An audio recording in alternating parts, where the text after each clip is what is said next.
Welcome to Tanakh Talk. I'm your host, William Hall, broadcasting live from Kingsland, Texas, USA, with another episode of Controversial Issues with that crazy rabbi that we all love so much, Rabbi Chaim, the man Coffman from Israel. Welcome back. Don't smoke crack, Rabbi. How are you today? Doing great as usual. Always a pleasure to be here. Good. So the premise for today is, hello, Joanne. The premise for today, of course, is, according to halakha, according to the oral law, and even everything that's practiced in Judaism, a convert is to be viewed by other Jews, and especially the rabbis, as just Jews, not looked at upon as being an actual convert.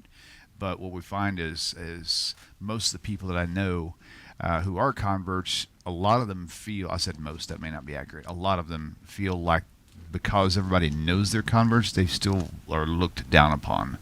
Like they're not really, really Jews. They just, they're kind of like, not necessarily imposters, but they just don't treat them the same. And so that's the premise for today's topic. So why do Jews still look down on converts as second-class citizens? So there you go. That's going to be it. And I'm going to pass it on to you. Good to see everybody. Fat Bacon, David, Valerie. Thank you all for joining us today.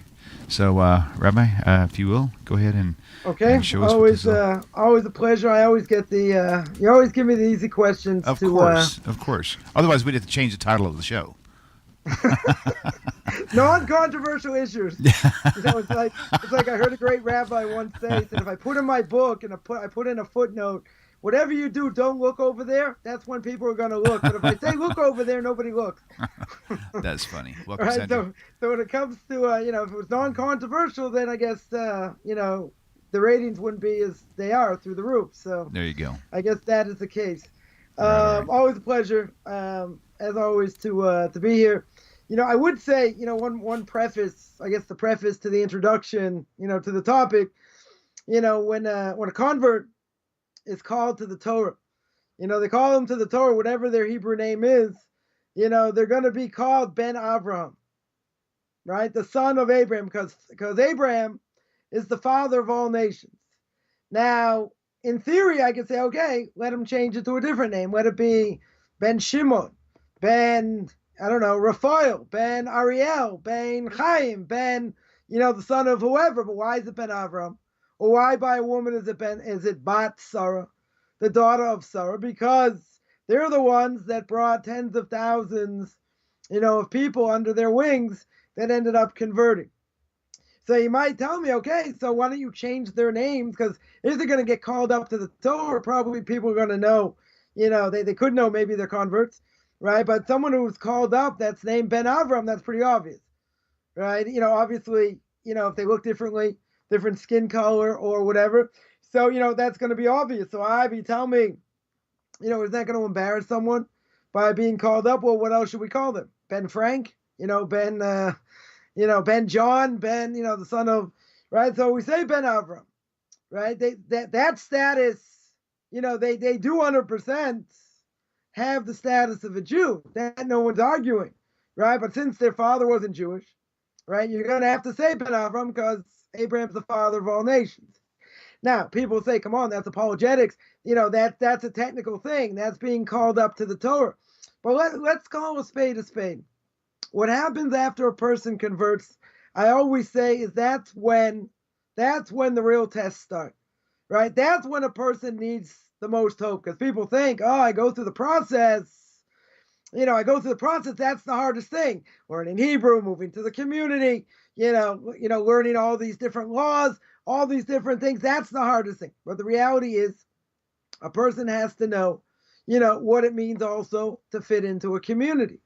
Now, the most important advice I got, which, when I became religious and, moved to Israel, became part of an ultra-Orthodox community, the greatest advice I was given is whatever you do, don't stand out. Because if you stand out, you're going to get spit out of Israeli, Haredi, ultra-Orthodox society. You want to dress the way everyone dresses. You want to get the right nuances, and all that, because again, down the line, you have problem marrying off your kids. Now that I'm, marrying off my kids, I understand clear, because what you do at the beginning where your kids go to school and where they end up will depend on what type of person that they're going to marry. You got to say, come on, my kid's in kindergarten, my kid's in first grade, second grade. What's the big deal? There is a big deal, right? It depends who we associate with, what type of schools, how we dress, all these things. So I would say, in a certain way, Balei Tshuva are in a similar position, right? Balei Tshuva, returnees to Judaism, didn't grow up Orthodox. So I would say they would have a certain stigma as well, right? But to them, there's one major difference. The one major difference, just like we're going to quote, you never know where this useless information I have, we're going to quote the Holy American Express. Membership has privileges. Nah. Okay, a person's born a Jew. They don't have a choice. They're born a Jew. They're a full-fledged Jew. What they do with their Judaism, okay, that's a whole discussion, right? But if a person returns to Judaism, the benefit they have is that the community is going to welcome them with open arms. They'll help them. They'll be like their family, because their families, a lot of times, they drop them like a hot potato. They don't have much to do with them. All these different things. So they go through similar things, that a non-Jew, that a convert goes through. But there's one, I think there's one major difference, though. And the major difference, no joking aside, is the fact that a person's born a Jew. It's a different thing, right? It's a totally different thing. Why do I say? They're going to say, but so there's discrimination. So basically you're saying there's discrimination. So what I'm saying is that when a non-Jew comes in and they go in front of a rabbinical court, they go in front of a Beis Din, right? Beis Din's going to ask them all kinds of questions. They're going to grill them. They have to move to the community. They have to prove themselves. Now, many times over, they're going to have to prove themselves. They're going to have to show that they're the real deal. Now, someone who's about tshuva, someone who grew up as a Jew, as a secular Jew, they don't have to prove themselves, right? Because they have that quote unquote, that spiritual DNA, right? Why is the Orthodox community not worried necessarily about returnees to Judaism? Because they're not worried they're going to come infiltrate. They're not worried they're going to come and try at the last second or whatever. They're going to dress up as Orthodox Jews and try and missionize. So a non-Jew in a certain way has a stigma. Now that stigma, you can say, okay, they prove themselves, they move to the community, they put their kids in religious schools, they walk the walk, they talk their talk, they're exactly the same. Now, I would love to believe that in the ultimate good world, that we live in, but again, when someone comes in from the outside, it doesn't make a whole lot of sense, I would say, why a non-Jew in that sense would want to convert. Now you're going to tell me, what do you mean? They come out of Christianity, they come out of paganism. Most people I deal with, have come out of Christianity. And see, I grew up, we just finished the holiday of Sukkot, whatever, a while ago, but a month ago, give or take. So I grew up, knowing what a sukkah was, knowing what a lulav was. I mean, not deep understanding or very little understanding, but that was something that, was not a foreign idea. Comes along a non-Jew on Sukkot, right? Now, even the process of conversion, they come to synagogue, and what do they see? They see during the service, during Hallel, when they're singing these Thanksgiving psalms, and they see all the men with their lulavs, and they're going like this. Oh, Shana, they're shaking their lulav like this. They're shaking it backwards and forwards, and they're like, what planet did I just drop on? Right? What in the world's going on? You say, why do I mention this? So I mention this because someone coming in from the outside, as much as they come from an intellectual standpoint, a touchy-feely standpoint, whatever it is, for whatever reason, they end up finally leaving paganism, Christianity, and all that. So now to come in, they're coming in from the outside. See, I grew up with this. Now, people would say to me, why in the world did you choose it? Why did you choose to be an Orthodox Jew? Why wasn't, being like everybody else okay? Why wasn't being a conservative Jew fine? Why did you have to change synagogues? Why did you change the way you dress? People got offended. They didn't like it. Whatever, right? A non-Jew coming in is a whole different ballgame, right? The only reason that a non-Jew, in my humble opinion, forget all the intellectual things and Christianity's not true and all that and all the proofs. It's not about that, right? I mean, it's part of it, definitely part of it. But what do we say deeper? We say that the fact that their soul was on Mount Sinai. Their soul, they heard the Torah being given on Mount Sinai, but what happened? Intermarriage, assimilation. Their soul became a non-Jewish soul for whatever reason. However that works Kabbalistically, right? Don't ask because we're not going into it, right? But they became a non-Jewish soul, and now they have to go through conversion. So now that they come through conversion, all these things, all these nuances, right? All these nuances are strange. They look strange. That's why my Rebbe would say if a non-Jew moves in, a potential convert moves into a Jewish community and they still want to convert, right? Either they're the real deal or a little bit wacko. Why? Because if they see how Jews act and what they do, they say, what? I wanted to be a part of this. So now they understand, okay, 80%, 90% of the Torah logically doesn't make sense, right? A lot of it does not make sense. So that being the case, a non-Jew comes in, okay, so now they have to learn the language. They have to learn how to pray in Hebrew. They have to learn how to read from a prayer book. They're not going to be asked how to speak in Hebrew. A rabbinical court's not going to care about that. Can they follow a service? Can they go to synagogue and follow what's going on? Can they read blessings from the prayer book? That's what's important. So that being said, they have to learn all these nuances, right? They have to come in, and a non-Jew in general, when they go through conversion, and I don't think it's that much different for a Baal Tshuva. They're coming in for, they could be coming in for the same reasons, right? Meaning that they're searching for truth, both searching for truth. And this is where they finally end up, but, also a Baal Tshuva doesn't have it easy. They also don't have it easy, right? Schools, unless they really show that they fit in. So, okay, schools will be a little bit skeptical, so to speak. That's for sure, because they want to know, they want to see where they're holding, what they're doing. They don't just want to accept anyone, per se. But on the other hand, if they show, that they're the real deal, and they should accept them, in general. Now, does that mean somebody who's got, major genealogy, meaning they have at least 3-4 generations, of their parents, grandparents, great-grandparents that practiced, family purity laws, which for some people, this is a very important thing. So if that's the case, and someone, they have a certain, pedigree, that's the word. They have a certain pedigree. They are never, ever going to have their kids marry my kids. Now, that's a reality. Now, that has nothing to do necessarily with me. I mean, it does to a certain extent, right? But, if my parents didn't practice it, their parents didn't practice it.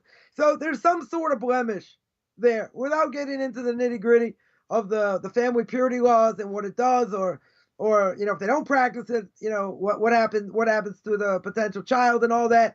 So we're not going to get there, but there's an issue, right? There are certain families, 100%, would never marry into my family, and that's okay because, they probably wouldn't be happy, and my kids probably wouldn't be happy in their family.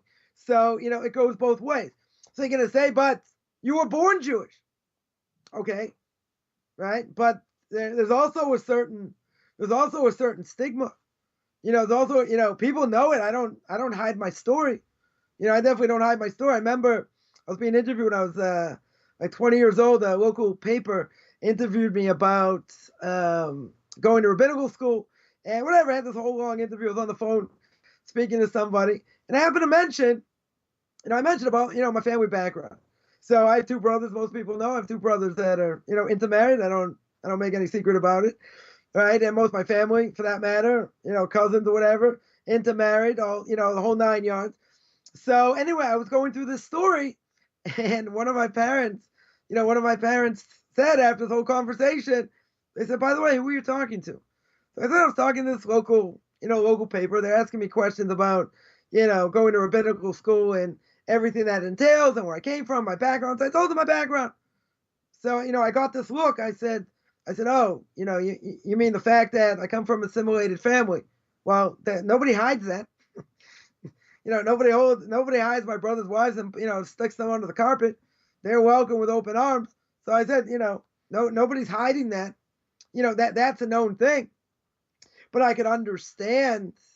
Wow, someone wants to marry in your family, you got to deal with the grandparents, right? Got to deal, potentially deal with extended family. So it can be awkward. 100% it can be awkward, right? If you have, secular grandparents, cousins, whatever, they can say things, they can make comments, doesn't matter how much you see them or not. But yeah, you see them at a family function. When you met, I'm going to go out on a limb here. When a person gets married, you marry the other side's family also, right? So a person may say, well, if I knew what the other family was like, maybe I wouldn't marry in the first place. Well, you probably would have anyway, right? But you would, it makes you think. Maybe it makes you think once or twice that a person comes from that, that type of background, then, how strong are they really in their Judaism? In other words, if it's really a search, they're searching for truth and all that, who's to say they won't search the other way eventually? And when I met my wife, she wasn't necessarily holding where I was, and she said, basically, I took a calculated risk, right? It was a big risk, right? Who's to say she was going to go in the same path, right? True, but I saw beyond what I thought her potential was, and okay, it wasn't the most orthodox way we met and everything else, but in the end, thank God it worked out. But again, there are religious people that would not have their daughter marry me. If I spoke about movies all the time, yeah, I'd understand. Unless I was more, I didn't become an ultra-Orthodox Jew, I became more modern or whatever, stayed more modern, or whatever the case is, right? But there's baggage, right? 100% there's baggage. How you grew up, how do you know you're going to stay this way? There's also a certain level of, caution, with someone new coming into the community, i.e., someone who didn't grow up this way. So yeah, there is a certain level of caution. But I could have got on my horse and say, what are you kidding? You know what I've given up here? If they would have given me a hard time and different things, you know what I've given up here? Who I'm, who I'm connected to and all that. Okay, I had to build myself up also, right? Have a connection to one of the Torah giants definitely helps, right? It definitely helps. It goes a long way, but still, the self-sacrifice that Bali Tshuva have, no different, right? Is no different, than converts. But, just said at the beginning, they're not going to look at a returnee to Judaism and say, oh, he's still about Tshuva. Now, why would somebody say that in general? The reason somebody may say it is if they never made it in the community. In other words, they kept their own quirks. They did what they wanted to do. They didn't fit according to the community standard. Now, if that is the case and they stayed the same and they bucked the system, so to speak, so the person will know, he's not growing so much, he stayed the same, dresses the same, maybe acts the same. So that I could hear a person will be labeled, even though it's wrong, right? But I could hear that a person be labeled as a Baal Tshuva because they didn't make the effort to fit in. And because they didn't make the effort to fit in, right, they also have all this other baggage. Now, when someone has that type of baggage, who are you going to marry? Now, I happen to have married somebody, right, last 29 years, still going strong, hopefully. So I married someone similar to me. Grew up in a similar situation. Grew up with a similar pet peeves in different ways. We differ in the way we think in many ways, but, we grew up very similar. Very, very similar. Both growing, both wanted, the same things, both wanted to go out and teach and change the world, and we both had the same ideals, right? Pretty much the same ideals. When I saw this, we were in Sfas and up north, and she met friends of mine, I met friends of hers, and then, sort of how we met, totally unorthodox, and, I made her sit next to me on the bus, totally unorthodox. In 3 hours, we had this whole conversation, going to Jerusalem. At that point, for me, she wasn't so convinced yet. Took a little while after that. But for me, I was convinced. Why? I was convinced because, of our background, where our families came from and what they were doing and, and all these other things. But to marry someone from a total different background, I'm not saying it can't happen, because you do have Bali Tshuva, returnees to Judaism, marry into fine families, right? Fine religious, FFB we'll call them, from birth, religious from birth families, and because they're very, very strong. So you really can't tell. Could be by some people, you really can't tell even if you speak to them, the fact that they didn't grow up religious, right? Now, I have friends of mine like that, you would never know. 100%, unless you, really dig deep, 100% you would never know. So some people, I can tell you, will hide it. They will absolutely hide it. Why will they hide it? Very simple, because, again, what we do and how we raise our kids and where we send them is going to determine what type of person they'll marry. Now, you say that's crazy. Why is it someone, your kid goes to preschool and you're already predicting like who they're going to marry 20 years, 15 years, 20 years down the line. Because that's the way it is, right? In other words, where a person identifies, which community, okay, but you have to fit the mold. If you don't fit the mold, they will spit you out, right? So if a person's in a more modern type of community, there are different elements within an Orthodox community, okay. But if a person wants to be in a black hat community, right? Black hat, black coat with or without pinstripes, blue with or without pinstripes, or dark gray, whatever. That's it. That's what people wear. Now, you want to buck the system? You want to wear bright yellow shirts? You want to wear blue shirts or whatever, you'll stick out. Your family will stick out. They'll stick out for other reasons, as well. But there is a reality. 100%, there is a reality, certainly by Bali Tshuva. Now, I'm not going to say 100% it's right.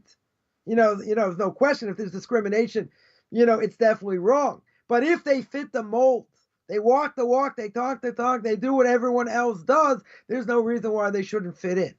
Now, I'm talking about somebody who's born Jewish. Now, take somebody who's not born Jewish. Someone who's not born Jewish, now they come in, they walk the talk, they talk the talk, right? They fit the mold, they dress the way they should, but they look different, right? Not everyone's going to look the same, especially different skin color, or if they're Oriental or whatever the case is. They are going to look different. Now, I would say, okay, so who cares about how they look? Who cares necessarily how they dress? If they want to fit into a certain community, that I understand. That I understand. But at the end of the day, what's the issue? What's the major difference? We already said the major difference. The major difference is about Tshuva is born a Jew, right? But there's discrimination there also, right? There could be discrimination there also. But someone who's on the outside looking in all the time, I shouldn't say all the time, a lot of the time, they are going to have to prove themselves. Now, I'll give an example. There was, I had a student who lived in a certain community, and there was a day school there that accepted their kids before they converted. Now, I've told people a lot of times, not all schools will do this, right? There are a lot of schools that will not take non-Jews, even if they're accepted by a rabbinical court for conversion. Not all schools will take them because they don't want their schools full of non-Jews, right? It's because a lot of people say they want to convert this and that. They don't end up converting.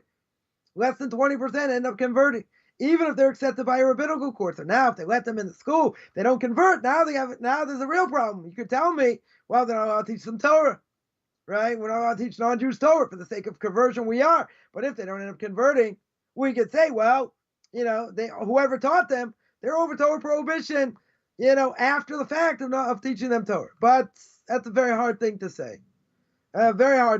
Because, if someone's serious or they show to be serious, and they learn Torah and you taught them, they don't end up converting. It's very hard to say, even if they're accepted by a rabbinical court, you just transgress the Torah prohibition, after the fact. After the fact over here. So what do you mean? They were serious, whatever, and they flaked out, for whatever reason. But that's not the point of the story. The point of the story is, this person told me, I asked them, I said, well, how'd they fit into the school? Even though they weren't Jewish, and they definitely looked not Jewish, right? So I said, how did they fit in? They said, well, it was very hard for them.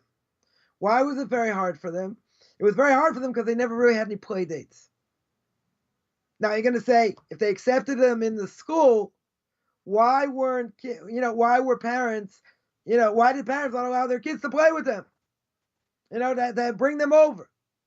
Because again, now, what's the issue? They're not Jewish yet. So they're sort of in no man's land. On the one hand, they want to be Jewish. On the other hand, they're not Jewish, right? So what happened? So they said after conversion, it became a lot easier. They were accepted more, in this. So now you're going to say, well, it's not the same thing. In this case, they weren't Jewish. Okay, right? So I do understand. And people say, oh, that's discrimination. That's terrible. How could schools, how could parents do that? How could kids do, how could they not have play dates or friends? So I'll tell you very simple. This is a very, very difficult generation raising kids. Every generation has their own thing that makes, each generation unique, in raising children. So now we're fighting all the elements of the streets, of devices and all kinds of things. We want our kids to try and stay on the narrow path, straight and narrow path. So therefore, you got somebody with different background, way different backgrounds, right? You don't necessarily want your kids associating with them because who knows what they're going to give them? Who knows what's going to come out of their mouth, and what they're going to say. So you're going to say, what? We're going to lock them up?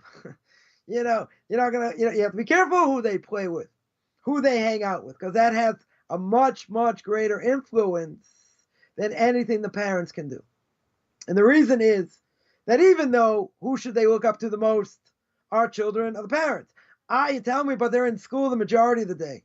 So really, they're being molded by their teachers and more importantly, by their peers and by their friends. But the reality is the majority education should come in the house. Very good. Only problem is, what happens if a person's child comes in contact with somebody, could be from a nice family, but the kid's a bad egg. It's a bad influence. Now, what could happen? That could influence a child terribly. Could destroy them.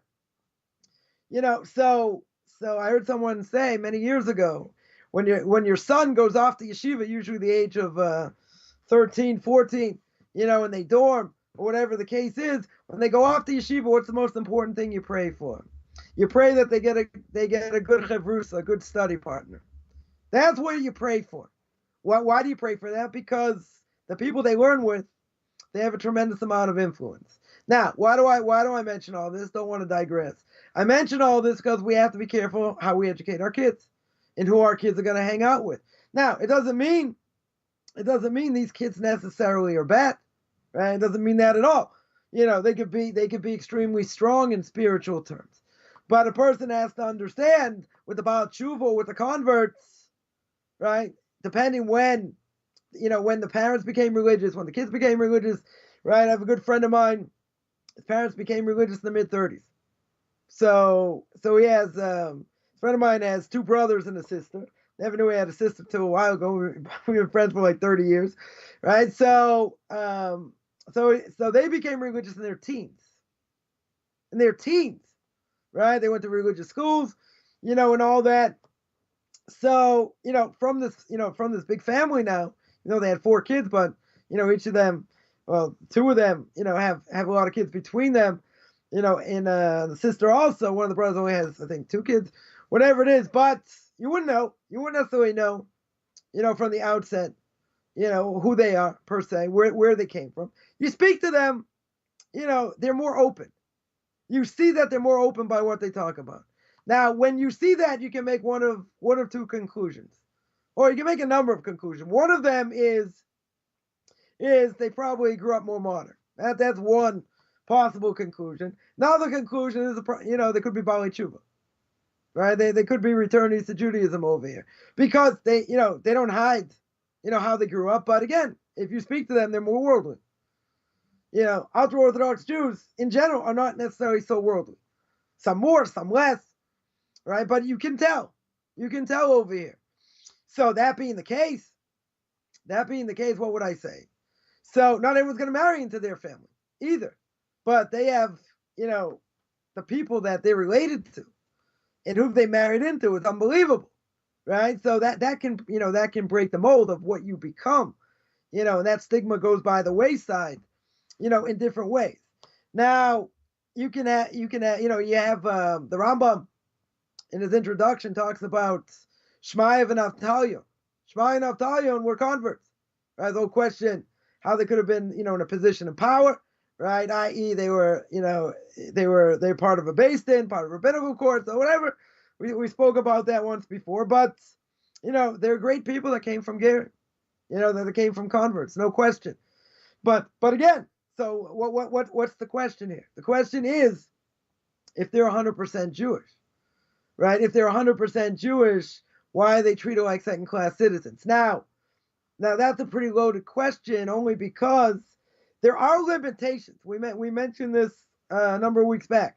There are limitations of what a convert can do.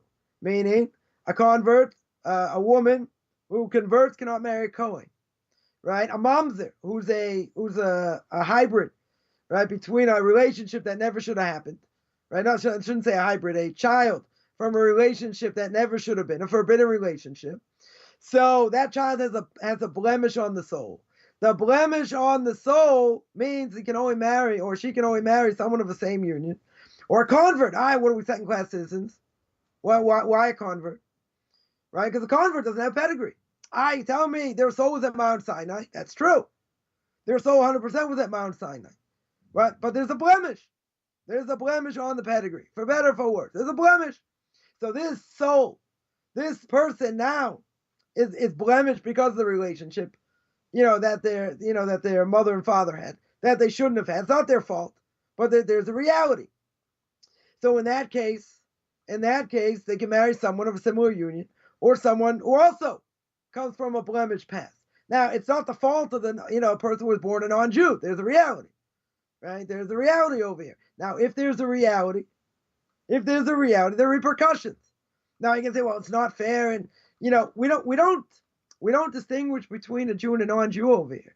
Well, I'll give you an example. When it comes to a Kohen, if a Jewish woman, had a relationship with someone she's not allowed to be with, right? She's not allowed to be with, and she also can't marry a Kohen. She has a certain status. Why? Because she's already blemished over here, right? So we don't distinguish between, in that case, between Jews and non-Jews. But again, there are certain things. If a convert, you're right. If a convert would be 100% a Jew, and there wouldn't be any issues, and they were FFBs, they were, religious from birth, okay, right? But there are certain things that change. Certain things that change because of Jewish law, right? Jewish law changes over here. But you're going to tell me if they're 100%, then why is the moms only allowed to marry a convert? We mentioned there's a blemish. There's an issue of pedigree. If there's an issue of pedigree, they'll marry someone with a similar issue or a pedigree issue. A non-Jew has that, right? So if a non-Jew has that, it's not a knock. I mean, people will take it and be offended by it, I'm sure. But it's not, it's not something necessarily to be offended by. There's a reality, right? There's a reality. They weren't born Jewish. That's the way it is. Their soul got messed up. And because their soul got messed up, they have to go through this process, right? But it's blemished. Now, I can say the same thing about myself. My soul's also blemished, right? Parents didn't practice, family purity laws. Also blemished, to a certain extent, right? It's just, am I gonna marry, if I was a woman, let's say, which I'm not, but let's say, I was a woman, can I marry a Kohen? Right? I wouldn't be allowed to marry a Kohen, right? Wouldn't be allowed to marry a Kohen. So if that's the case, it's a terrible thing. It's against Bali Tshuva also. No, there's a reality. There are certain things. It's funny because people say this all the time. Why can't a convert marry a Kohen? A Kohen's the top of the ladder. Kohen's top of the line, right? A Kohen has different laws than everybody else. I can't do the same things as a Kohen. I wasn't born a Kohen. I told my father it was too cheap. If he would have paid to be a Kohen, I would have been a Kohen, right? But it didn't happen. So there are things I can't do. I can't do things as a Levite, which not too many things today, but in general, thinking, it's discrimination. No, God pointed them out. God said, the Kohen are going to be the teachers. The Kohen are going to be a higher level than everybody else. Levite's going to be a higher level from the tribe of Levi. It's all different. Oh, it's not fair. I want to be a Levi. I want to be a Kohen. Forget it. If you weren't born a Levi or Kohen, it's over. But you say it's not my fault. No matter it's your fault or not, right? See, that's the thing. There are technical issues. Some of these things are technical issues, right? They apply to Bali Tshuva also. But you're going to say, but Bali Tshuva always accepted. That's not true, right? That I want to make clear. That's not true. If a Baal Tshuva does what he's supposed to do, and he fits in 100%, and he does all that, so a convert's the same way, right? If they do what they're supposed to do, et cetera, it should be fine. Now you're going to tell me, what about getting their kids into school, right? What about real discrimination? So I'm not going to say there's not discrimination, right? There's, take the story. I'll use it as an example. I'm going to get hammered for it, but I'm going to use it anyway. That's why we do this show. There's a story with Nissim Black, right? Most people probably have heard of Nissim Black. If not, he's black. He's, he raps. He used to be a rap star. So he's got a whole story, an unbelievable story how he became an Orthodox Jew, and how he converted, and all that. So he was living in the heart of Meir Sharon, the heart of the, ultra-Orthodox community in Jerusalem, Yerushalmi community, big hats, long coats, the whole 9 yards, and he's Breslev, whatever. And he would have, a lot of guests, every Shabbos. He couldn't get his kids into school. He couldn't register his kids into school. They wouldn't take them. So he ended up moving somewhere else, and he got his kids into school. Now, if he would have asked me, which he didn't, but that's okay. If he would have asked me and would have said, do you think it's a good thing for me to come to Israel or not? Now, any convert, unless the person's holding, never forget about skin color or anything else. If they're holding and they want to live in a black and white community, more or less, and they're holding by it, then by all means. Most people, I would say, stay in out of town communities. Go to St. Louis, go to Baltimore, go to Passaic, right? Go to Passaic, New Jersey, go to Atlanta, go to Houston, go to Dallas, go to Denver. There are a lot of out-of-town communities that are a lot more user-friendly. A lot more user-friendly for converts, certainly for Bali Tshuva, as well. Not everyone fits into the mold of being black and white. Now, if a person comes, and they look different, right? They're Hispanic, they're black, they're Filipino. I'm not saying you can't fit in any of these black hat communities. You will stick out. I don't think there's any question. But you're going to say, it's not fair, right? It's not fair. Why should they stick out? I didn't say it's fair, right? What I'm saying is that when a person goes to such a community, they have to realize there's a stigma here, right? There is a stigma to a certain extent. You can't hide your skin color.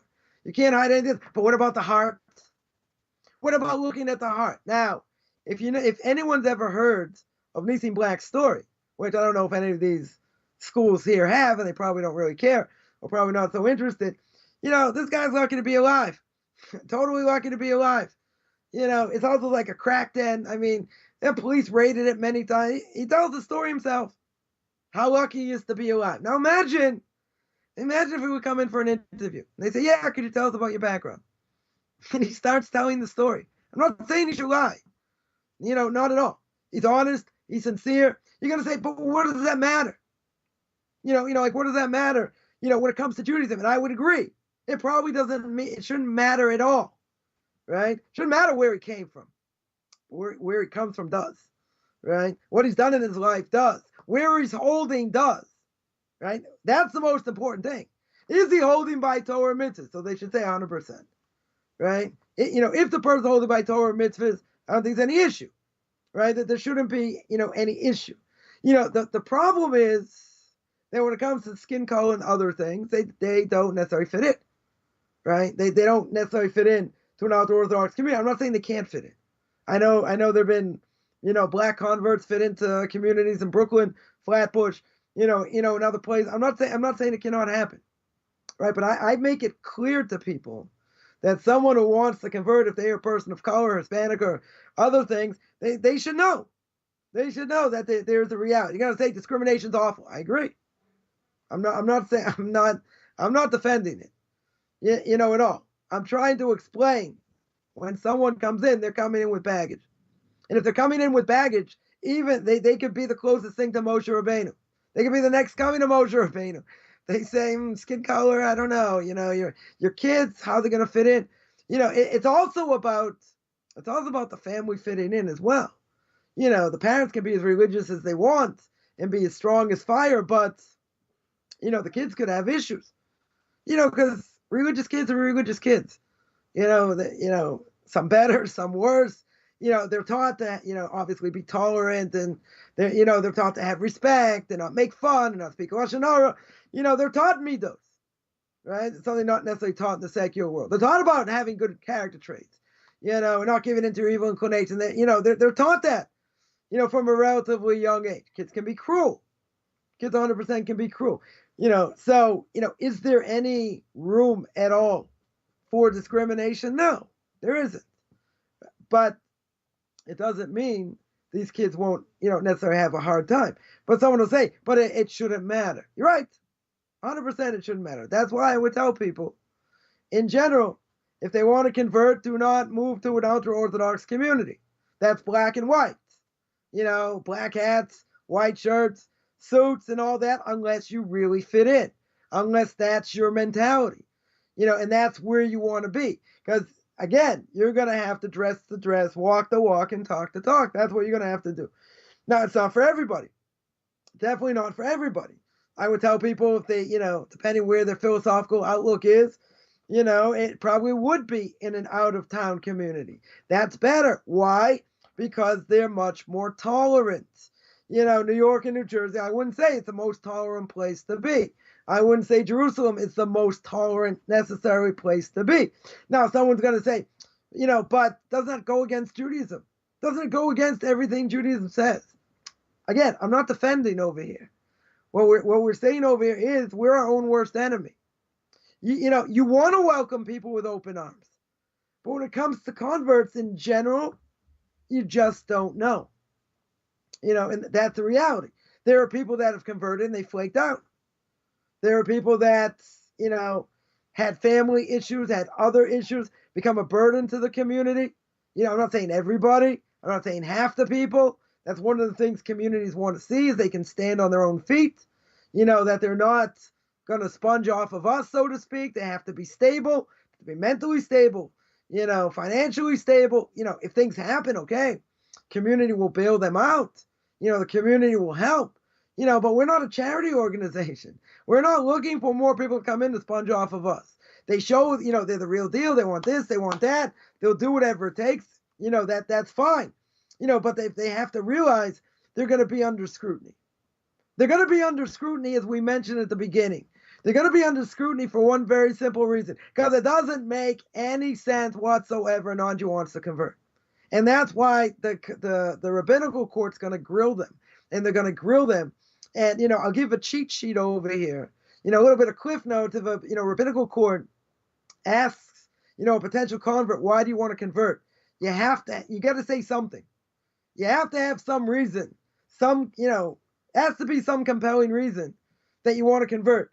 If a person comes in and says, I love the Jewish people and I love gefilte fish, they're not going to deal with you, right? They want to see, where you're coming from, are you stable, and again, I don't think by Bali Tshuva, they don't have to go through the conversion process, but I think also going to a community and going to a rabbi, being part of a synagogue, they're also, they also want to see where they're coming from.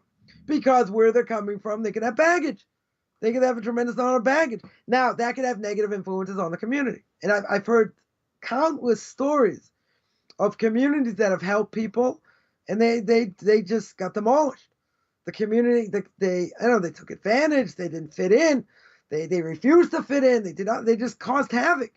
They caused absolute havoc. Now, again, I'm not saying across the board, that happens with, every single one, obviously not. But, there are issues. There certainly happened. I know, of a story here of a family came, which in a million years, I never would have told them to come. Not in a million years, for a lot of different reasons. They came, they tried to place up. No, it was a disaster. It was an absolute disaster. Then they wanted to try and mainstream. I mean, here in Israel, they didn't speak the language. They were way behind in learning, their kids and whatever. And they tried to stick them in a mainstream place. They got spit out. They got spit out. I'm not even going to say what's going on with this family now. It's horrific. It's horrific what's happened. But they had the best intention. They absolutely had the best intention. This community up north, they welcomed them with open arms. Trying to help them as much as they could. But there were other issues. There were other issues, and they just didn't fit in. Right? They just didn't fit in. They pretty much should have stayed where they were. But again, I'm not going to make overgeneralizations and say, wow, you see that family, and there's another family, and there's a third family, and all that. That has nothing to do with discrimination over here. This had to do with how to fit into a community, right? And coming here, okay, they were in a more out of town place, certainly where they were up north and whatever. People tried out there. There were just a lot of issues. There were just a ton of issues. So that doesn't mean every convert coming in, people think, oh, they're going to come in and be treated like dirt. They're not going to be treated like dirt, right? Not going to be treated like second-class citizens. They show that the real deal. They should be helped, 100%. I'm just pointing out there are communities that are more insular. And if they're more insular, they don't like people that are different than them. Doesn't matter. Again, this person could be the second coming of Moshe Rabbeinu. It doesn't matter. The community doesn't want them. Now, you tell me that's wrong, okay? I'm not necessarily going to disagree, right? But they have a right to have the type of community they want. So I would tell you to move somewhere else. Go somewhere else. If you really want to fit in there, okay, so make sure you fit in there. I had somebody in the West Coast wanted to go, eventually I think wants to live in Brooklyn. At some point he said that's where he fit in, even though, it looks different than anywhere else. Okay, but he's going to walk the walk and talk the talk. And that's where he fit in. He's going to be like everybody else, right? Are they going to know 100% he's a convert? Yeah. Are they going to treat him like that? Yeah, that's what he's going to be known as. For better or for worse, unless you hide it, people are going to know that a person's a convert. Now, you'll say, but they're a Jew 100%. Again, I'm not going to deny that, right? But, sometimes the person has that stigma even after 40, 50 years. Someone come to me, and say, 20 years, 30 years, I should be well, should be healthy and all that, poo. And I start talking about movies in the 80s or the 90s. I keep saying, similar things. People are going to know. People are going to know. It's not something, that I hide. I know some people, that hit it. Nobody, there are very few people that know because they want to have an easier time, quote unquote, marrying off their kids. Now again, I do understand that. And I've gotten this question a lot. Does it mean someone who converts if they're not married? Does it mean that they won't get married? No, doesn't mean that. I've had a number of students, older, got remarried, and all that. Someone, didn't take very long. Someone took maybe a little bit longer. Okay. Whatever it is. Second marriage, not an easy thing by any stretch. But even so, even so, that you have to have a special type of person that is going to overlook these other things. They're going to have to overlook them because somebody like that, again, it depends who it is. But most religious people, like I said, are not going to marry into my family. They're not going to, they're not going to take a convert. And it part of it is about pedigree.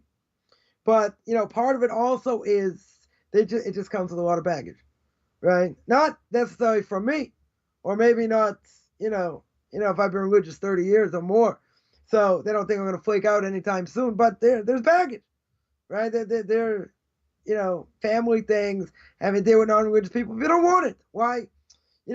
I would tell you like this, and it's probably not a good example. I'll get hammered for this also. Imagine someone, a person has a child, and someone mentioned this great person, and they got everything going for them, this and that, and they're diabetic. Now, person's got a clean bill of health. They wear this thing around that, puts insulin in. You would never know. You 100% would never know that the person's diabetic. You wouldn't know anything. You wouldn't know anything about it if they didn't tell you about it. Now, there's an obvious question. You have a child that potentially can marry this person. So what's the obvious question? The obvious question is, why would you start out marrying somebody like that? Now you're going to say there's nothing wrong with him. Right? There's nothing wrong with the person. True. I know someone else like that. I know a girl like that also. Right? She's not married yet, but she's only 17, I think, 18. But, she carries around this thing, whatever, insulin goes straight in. Whatever, it's like on the hip or whatever it is. But otherwise functions fine.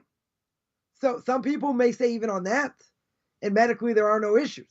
Right? There are no issues over here. It's under control. It's always been under control. But someone could ask the question, why would I set up my child with somebody like that? You don't know what can be in the future. True. right? But if doctor swears on it and says there's no issues, we don't see any issues, and then what happens? The person gets married. Let's say something happens. Who knows, right? You don't know. So the question would be, why would you set up your child with somebody like that? You're gonna say, but what's the matter? There's no issue. It's not like it's not like they're limp. They recovered from cancer. It's even worse, right? Be even worse. They're in remission. Let's say that information obviously has to be given over, at some point. But a person could ask the question, my child's healthy. My child's strong mentally. Why take this on? Why do I need this? So you can say, but that's different. That's a medical issue. So there are all kinds of issues. This happens to be a spiritual issue, so to speak. But aren't they, someone coming into the fold, aren't they a lot stronger than Jews? That certainly could be. That 100%, that 100% can be. But a person has to understand, we don't live in a perfect world. And not only don't we live in a perfect world, when a person gets set up, you're marrying everybody. You're marrying the entire family. You're going to say, but I'm only marrying the girl. I'm only marrying the boy. What do I care about the extended? The extended family doesn't matter. Of course it matters. Of course it matters. Right? Your in-laws, going to matter. It's certainly going to matter. You're going to have contact with them. Some more, some less. Siblings, you have contact with them. Brother-in-law, sister-in-law, this and that. My situation or any Baal Tshuva situation, what if there's intermarriage? Right? That's also kind of dicey. Right? It's also kind of dodgy, as the English would say. Right? It's also hard. But, that didn't happen when I was married. Before I was married, it happened after. Actually, it was one that happened before, but whatever, it happened after. So now, there's a whole package here. There's a whole package that you're dealing with. So when you're dealing with the whole package, I'm just talking about, let's say by marriage, but I'm talking about even coming to a community. You come to a community and, when a person converts, if they come by themselves, they're looking at the whole picture. The Mason's not just grilling them, how much they know and this and that. They're looking at the whole picture. So when they look at the whole picture and how they think they're going to fit in, where they're holding, psychologically, and all that. These things Basin has to know. The rabbinical court has to know because, they don't necessarily want people like manic depressants coming into the community. If they're normal, they're under medication, this and that, okay, right? But there can be, let's say better, there can be issues, with that. Then, if you're on the outside looking in, which a convert is, I could understand caution. I could definitely understand caution. But what's going to happen with them in many ways is that once they move into a community, they're going to hopefully bond. They're hopefully going to bond with people that are going to be like their family, because their family most likely is going to go by the wayside in many ways. If they're born again Christians, Bible thumpers, whatever, you're going to give them a hard time. They're probably going to cut off relations at some point. Maybe not totally, but, in some ways, and most likely. Bali Tshuva have a similar issue, even though, we were born Jewish. But even so, even with all that, so, someone comes in. Why? There should be caution. 100% should be caution. But you're going to say it's already after the fact. It's already after the fact. So I can tell you, I know somebody that been working with Bali Tshuva, Gerim, converts, I don't know, the last 40 years probably more. And he told me something a number of years ago. I don't know, he said something to someone or his contact with someone, and what did the person say? The person, well, first of all, it's forbidden, to remind someone they're about you. So, I remember you used to do this, or I remember you used to do that, right? But the person made some sort of statement like, you're still, even though you're part of the community, this and that, we still know where you came from, so to speak. Now, obviously, that's wrong. And this person's been about you for 30 years, more, 35 years. So it's probably, 40 years, 45 years now, whatever it is. So there is a certain stigma, even by Bali Tshuva. The question is how you look at it, and how you deal with it, as well. Can there be discrimination? Yeah. Is it fair? No, it's not. But I would tell people to move in to a more out-of-town place. And if it's a more out-of-town place, it's much more user-friendly. And a lot of people have told me this. It's a lot easier because there are communities that are more insular. Now, again, if it's more insular, that's what you want, okay, right? But you're going to have to do, you're going to have to do what they say, wear what they say, and that's it. And for most people, they don't want to do that. They want to be in a place where they're going to fit in, their kids are going to fit in. And if they want to move to a stronger place, whatever, they will. They will in the future. But there's a reality. I think it's just too much. Too much. What I would call, culture shock. But someone, who's, a convert, especially, if they're of, a different color, if they're colored or they're, Hispanic or whatever, they know they're different. They look in the mirror, they know who they are. That's pretty clear. They know who they are. So fine. You have to be in a place where they're more tolerant. And there's some places that, that just aren't. And, people say that's terrible, it's wrong. Again, I'm not going to disagree. But there are places that want to be more insular. And, they don't want to take chances on people. So you got to say, what, I have to keep proving myself my whole life? No. You don't have to keep proving yourself your whole life. But, there's a pet peeve of some people that, they go for Shabbos and they say, oh, so tell me a story about conversion. Because obviously they don't look Jewish. So I tell people, you can either tell them the short version, or you can say, yeah, I'm in the process of conversion, I want to talk about it. I say, but why do keep people saying that? Because they're interested. Interesting stories. I get, FFBs from birth people. They love hearing stories. My stories and different things. They're like, wow, I'm glad I never went through that. Glad I don't have to deal with that. Different things. But it can be it can be a yoke, so to speak. But I don't think that, depending how, what it is and how it is, I don't think it should, I don't think it should take people to the other extreme, say, oh, this is terrible, I'm going to force my way and I'm going to, you want to work the system what it is. It's not perfect. It's not a perfect system. But even if it's, even if it's not a perfect system, a person has to realize that, yeah, after conversion, you are the real deal. You're going to show you the real deal. But again, when you come into Beis Din, you come to the rabbinical court, you're not the one calling the shots. 100%. You're going to do what they say, whatever. Right? So you don't want to be part of an insular community. Fine. Go to a more open, community. It has their own issues, right? There are other issues with that, but places that are much more accepting, are definitely more easy. But no one said this process is going to be easy. And why should they roll out the red carpet anyway and make it so easy?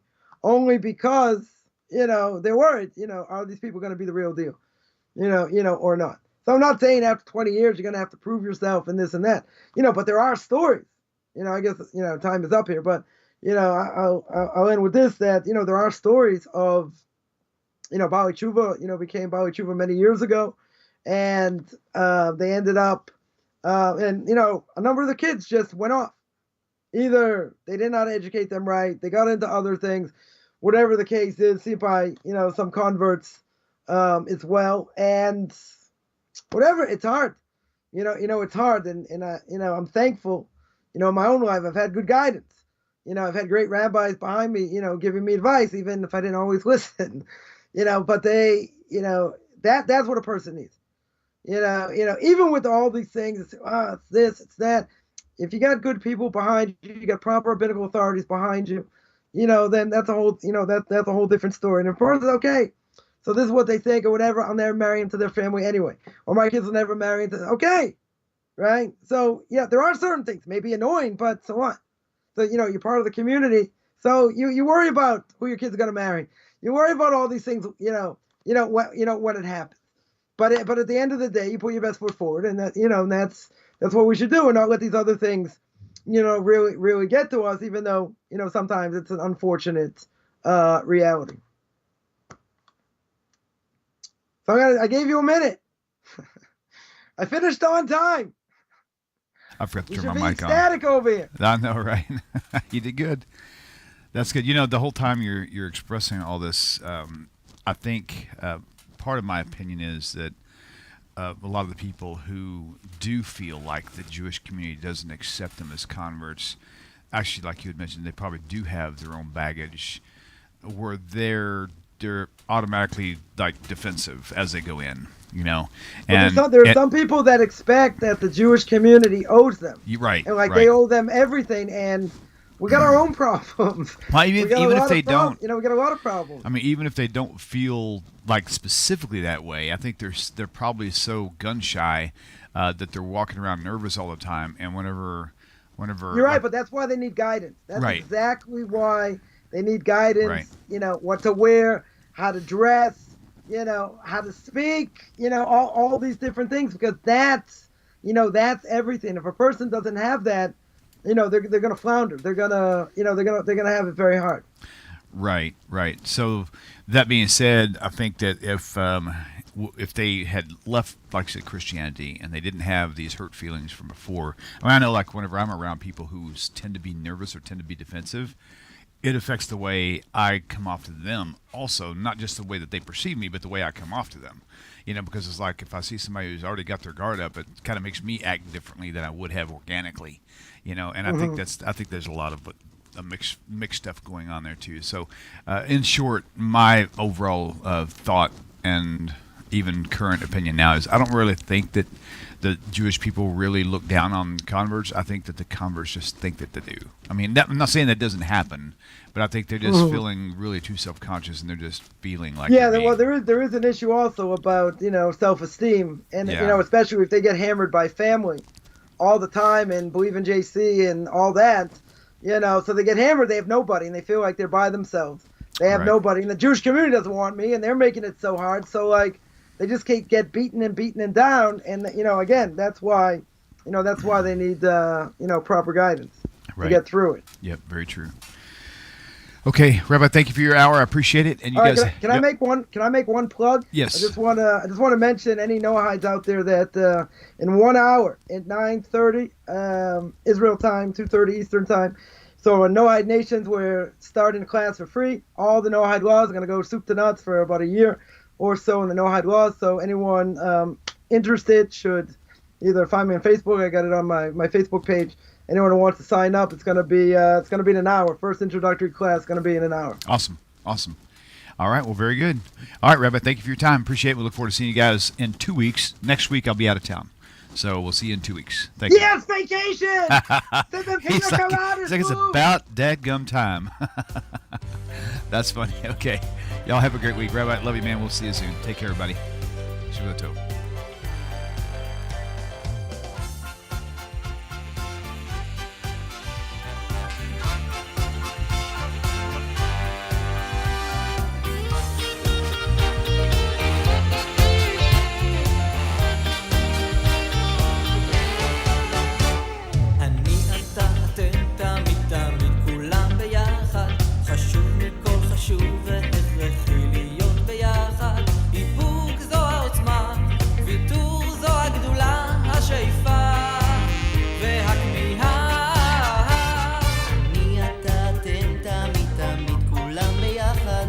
חשוב מכל חשוב